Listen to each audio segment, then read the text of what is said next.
My name is Gil Snir. I'm the Chief Marketing and Sales Officer at Benchmarketing Group. A little bit of a background in terms of my past. I was originally working more publisher side, working within a division of Fairfax within 30,000 different directories, optimizing towards the best outcomes for the publisher. I then switched sides when we started Benchmarketing Group, and really, to give you a bit of a background, Benchmarketing is a marketing technology company. We serve around 1 billion impressions every month, which I'm not sure if that's impressive or scary given there's only 20 million people in Australia, but in any case the team are dedicated to creating the most personalised ad experiences possible. So if there was ever a kind of mantra internally, it's try not to make it an ad, try to make it a reminder, if you can make it as relevant as possible. So it's a little bit about me. So what I wanted to talk about today is something that I've heard in some way, shape or form throughout the day from the other speakers. Everybody is trying to speak to a large audience, particularly if you're part of a national or global brand. You really want to speak to as many people as possible. But on the flip side, and sometimes contradictory to that effort, you also want to create the most personalised experience. And personalisation and mass marketing have been difficult to combine together, and with the use of technology that's somewhat more possible. So this is young Gil when he was 7 years old. Yeah, had to sneak that in. What happened? Correct. I don't know what happened, yeah. Running a startup, that's probably aged me terribly.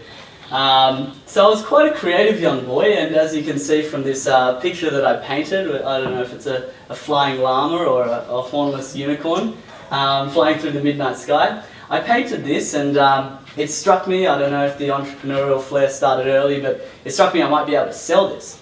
Yeah, ambitious as well.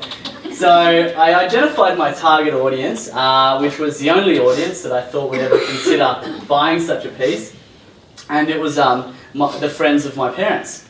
So I went one to each one of them, and I basically through rigorous negotiation I asked them, give me an offer, what can what can we do here? And eventually one of them decided to buy the piece for $80, the grand sum. So yeah, pretty big deal for a 7-year-old. As I moved on in my career from art sales, I took my next move, which was in marketing, and I took up a role as the campaign delivery manager for the East Linfield paper route when I was 12 years old. My job was pretty simple. I'd go house to house and stuff deals from Pizza Hut and Toys R Us in each person's letterbox. And I went on my merry way, disturbing the peace and upsetting the neighbours, until gradually a lot of houses started having no junk mail signs on their letterboxes. I took my job pretty seriously, so becoming, facing redundancy as a 12-year-old was a bit of a hard thing to deal with, but in any case it did raise a question for me. Was this blatant mass marketing the best way that we could do things back in that day, 20 odd years ago? Maybe, but how far have we come today and how much better are we? So I wanted to explore that because a lot of the concepts we've spoken about today are around programmatic marketing, and programmatic has made a lot of promises in the industry. I actually think something that's innovating faster than technology is the sales sizzle around the technology. So that's a view of the landscape. I'm sure a lot of you have seen this before. And as you can see, it's pretty complicated. It's very fragmented. There's lots of different pieces of technology. There's lots of players. It's not linear at all, and it creates a lot of problems. When you look at these concepts around demand-side platforms and how they use algorithms and automated bidding, oftentimes you can think, well, that's the silver bullet. They've solved the answer to finding a personalised response to people. And you can fall into the trap of thinking that they've ticked the box. So I wanted to explore whether that's the case in the market. So we looked at a study done by a business intelligence tool called Ad Clarity, and they analysed 22 million creatives. They looked at 22 million creatives and they wanted to find out how personalised each of them were. Interestingly, we found out that out of that 22 million, 78% of these creatives were static, generic apps. So that's a pretty big number. When you think of the billions of dollars that are flooding into programmatic marketing, and this adage everyone says of right message to the right user at the right time on the right device, well, 78% of them are static and generic, and they're tailored towards the same audience, expecting that that audience is the same for every brand. So it's really not the case. So I wanted to look at why that's not the case and whether there's better outcomes available. Usually the case is that when people go to market through an ad exchange or a DSP or a network, they run 5 different creatives with 5 different sizes, and therefore they have 25 different variations all being tested in the market. So this is quite limiting, and I'm going to talk about some of the things that you can do to instantly improve the outcomes and the benefits that you see from your online marketing channels. I'm being a little bit presumptive, but can you put your hand up who here is actually in charge or has some relation to the marketing media mix in the room? Okay, cool. Nearly everybody, that's a relief.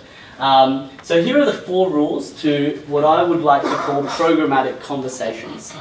And I'll go through them one by one so that we can retain them. If you remember one of them, you'll see instant benefit. If you remember 2 of them, the benefit will be dramatic.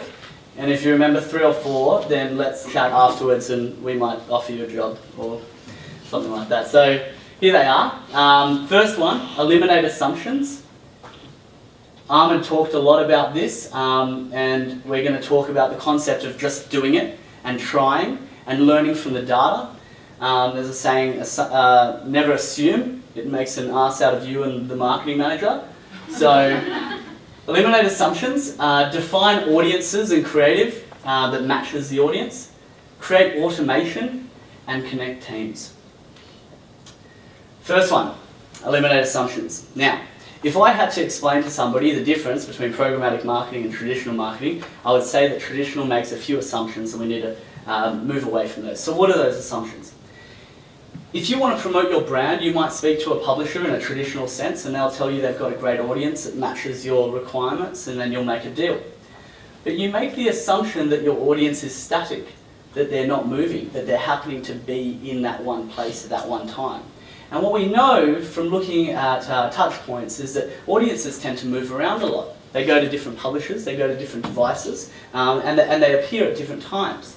So being static in your buying is actually not in line with what your consumers are doing. So that one's busted. Next one, your audience is of equal value. When you buy traditional media, you usually pay a flat rate, and that flat rate, whatever it is, maybe $30 CPM, and then they say, okay, well, this is your rate. Every single impression is worth the same as its neighbouring impression. Now, what it fails to take into consideration are the algorithms that are now available to understand the likelihood of somebody converting being different to the other. If we show an ad to Ahmed and we know based on his past behaviour or his profile that he has a 50% higher likelihood of converting to Vanessa, then we should pay more for him. Bidding is done dynamically, so why don't we respond dynamically? So that's busted. And then the next one is when you go out into market with one message, you make an assumption that your consumers are of the same mindset. They're in the same readiness to buy. But in actual fact, they're in different levels of the sales cycle, and Vanessa touched on it perfectly before. When you're doing an engagement piece, focus on engaging your audience. When you're doing an acquisition piece, you're focusing on gaining sales and conversions. Don't blur the two, create layers so that they can talk to each other. So that one is busted. The next point I want to talk about is this concept of defining audiences. Now, when we talk about audiences, often we simplify it and say, our own data. We bundle it all together and that's our data. But the actual magic is when you start segmenting your audiences into valuable baskets. So we'll talk a little bit about this process of audience mapping. Now, through technology, you can actually listen to how users are engaging on your site, and you can identify in basket what product they were most interested in, how far they got in the funnel, and segment them by stage, what source of traffic they came from, the interests that we can infer from where they've been in the past, and time. We mentioned, that question about would this be creepy? Well, I guess the question really is, if you're showing somebody the most relevant ad based on these dimensions, then what would be their alternative? If ads are a necessary evil, then would your consumers prefer to see something that was tailored specifically to them? So we use these 5 dimensions. There's actually a 6th, which is taking into account touch points and number of times that you see them. And we start grouping our consumers together, and we get some really interesting findings. So what we've actually done is considered what it would be like if you took away this concept of cookie pools and started talking about cookie ponds. So here we've got an example of users collected and grouped into different stages and dimensions. So if somebody gets through the funnel, say we're talking about an online travel agency, and those that abandon the homepage, we'll call them the cold group. Those that make a search, we'll call them the warm group. And those that actually start filling in a flight ticket are the hot group. Those that are customers we can consider in a different way as well. Now logic would tell us that the best performing group is hot, and we need to go after those guys in the best possible way. But we took away the concept of assuming that we knew what makes sense, and we said, okay, well, let's have the data talk to us. And in reality, what happened was that the warm group, within 30 days, that had also a correlation with lifestyle and travel sites, had the best conversion rate and number of conversions. So we all of a sudden start getting to control the business rules behind groups of customers, not customers together. And I think this is really the key, because as much as, and Ahmed touched on this concept of agility and testing, programmatic marketing can be agile and it can be very fat. And you can waste a lot of money, or you can do it carefully and incrementally. And once you start segmenting audiences, you get to control the play. And that's really the point of today. The next one is this concept of automation. And automation is taking form in a lot of different ways. Automation is actually taking form in terms of how you want to personally set your calendar or become more efficient. Has anybody heard of IFTTT? If this and that? Amazing tool. It's an app. It's an app that actually allows you to download recipes. There are rules that say that if one thing happens, then another thing will happen. So I'll give you an example. If you sync with the weather and it's raining tomorrow, it'll automatically notify you with a message saying it's raining. If you take a picture and you want it to automatically sync with your Dropbox, it'll download into a folder automatically.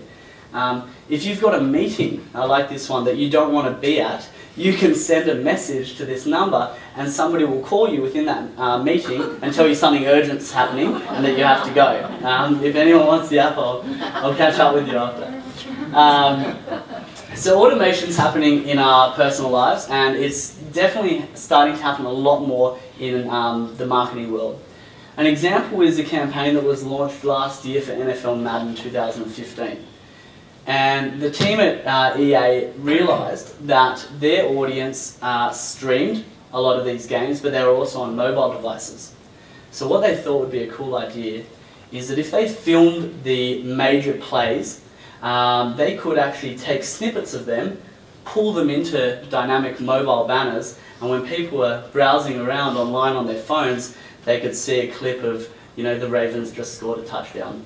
And start engaging with the ad in a live and real-time way. So I thought that's a really awesome concept, and I wanted to start thinking in terms of how you as marketing leaders can start innovating a little bit better and thinking about which data sources can be used by you. And luckily the team at Benchmarketing have spent a lot of time on building ad systems to actually enable this. So we're going to look at a few examples. Automation via ad systems. This is a bit of a technical slide, but I'll take you through it. The concept behind it is that you hold a lot of valuable information. That information may be from your CRM, it may be from your website, it could be from any online asset that's either prepared with data or even manually formulated together. Now, if we can create rules that pull information that's valuable to your consumers and relevant to them, we can actually feed that information dynamically into ads and messages. And we can do this in a lot of different ways, and it's not just for retargeting, it's also for finding new audiences. So when we pull that information from an API or an XML feed into a dynamic template, we then get an outcome in terms of a creative that's personalized to the user based on how they've interacted with us, which is really awesome, and there's a few cool ways to do it. But let's get into a bit more detail about this, because when I mentioned before the concept that most companies, when they tick off programmatic, they're usually running in the market with 5 different creatives and 5 different sizes and 25 variations, but the possibilities are much bigger. So now what you can do is you can have 20 choices for location, 50 choices for price, 20 choices for product, 20 for color, 5 for call to action, and 20 choices for message. Instead of creating now options and variations, you now have combinations. And if you ran all combinations here, you'd get 40 million combinations. Now, the question is also asked, well, is 40 million better than 25? And when you're talking about big audiences and big data, the answer is yes. If you can create a more personalized experience, you will get better outcomes. But 40 million creative, that's absurd. How would we even manage that? How would we even pass it through approval? Some people struggle to get one creative approved. You know, that's a big burden. But again, luckily the technology is available where you can actually standardize the creatives that you put into market and really start having conversations that are dynamic with your audience. So, a few examples of how to be current and be relevant. Bing wanted to promote their search engine and their news tool. And this is an interesting way that dynamic technology is actually bringing native information to the forefront. So what they did is their journalists and authors would post different messages and articles onto the news platform, and through dynamic technology we're able to actually feed that headline and that image and that current event into a banner so that people can get a snapshot of it on an impression level and then click through and see if they want to engage with it. So it's quite a cool idea, especially as a lot of brands start using native content more. If you've got a blog post that's happening every day, you might want to show people that, that post or headline on an impression level, start pulling them in. The engagement levels are much, much higher. Another company that we work with is a company called Miele. So they're an aspirational brand, but they have a very strict online retail focus as well. So one of the ways that you can use dynamic technology is that a lot of brands actually do sell online, but even if they don't sell online as an e-commerce function, a lot of brands actually preset their promotions based on, you know, seasonality. So Christmas is coming up, you might have a promotion there and you know what the actual promotion is. With dynamic technology you can actually pre-prepare, if that's even a word, the creatives and what they're going to look like, and you can save huge amounts of time and money in terms of creative expectations, because usually what happens is when we run a campaign, you have to get your creative over to the team at the creative agency or internally. They have to prepare it and then you have to serve it in. But now what you can do is you can actually dynamically feed that in for a specific period of time and never disrupt the optimization. So it saves a lot of time and actually works a lot better. And the third example is an example from a hotels company, and what they're actually able to do is, using this process of segmentation, they are able to analyze the value of their users or prospects. And if they define that a segment has a higher lifetime value, they can show them a different offer. And to the flip side, if they say that it's got a lower lifetime value, they can potentially show them a lower percentage offer. So that's a little bit scary, but a little bit of an insight for you also as marketers and consumers. I was recently speaking to somebody, and they had a very paranoid approach to their online browsing behavior, where they said, oh, I don't want the company to know when I'm traveling because they might give me a worse deal. So I put a departure time that's not the case, and then I try to change it last minute. So maybe that's a little bit extreme, but in any case, you know, it's an example of, I think, where brands can take things. Now, the last point that I want to talk about is this concept of connecting teams, and it's been touched on a little bit during the panel, and it's probably one of the major things that's actually holding companies back. Never before has there been such a crossover between marketing and technology than in the programmatic era, because what's happening now is that media budgets are being spent based on data and analytics and post-campaign analysis, and not assumptions and a media strategist with 20 years experience. So there really needs to be some synergy between these teams, because it was touched on before that marketing are the experts in bringing messaging and communications and brand synergy to the table, and the digital teams are often the ones that do some of the technical implementation, the analytics, and they need to work together, they need to collaborate, and the briefing process needs to be very different. Both of the heads need to be in the room to find an outcome. So that's one I really wanted to press on. I think as we start to enable data within our own companies more and more, it's a time to actually change the dynamic and start working together in a better way. And be friends, and you know, and join up. I mean, my Anthony, our head of client services, was recently in Perth visiting a client, and they are literally on the cusp of creating a very, very technically sound programmatic marketing strategy, but the teams actually don't like talking to each other. And what that actually inhibits is for them to start sharing information or getting things approved. So I'll give you an example in terms of, I think it was a creative message that needed to be adjusted.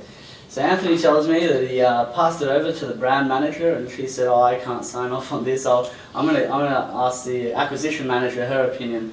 The acquisition manager looks at it and she goes, oh, I think we need to ask the digital engagement manager. Digital engagement manager passed it on to the marketing consultant, and about 5 or 6 steps later and 2 months into the process, the creative was updated. So that was a red flag for us. Like, this is a very, very old school way of doing things. So one of the ways that you can fix that within your organizations is to start actually empowering certain individuals to own aspects of your marketing delivery programs, and have the approval to sign off on it.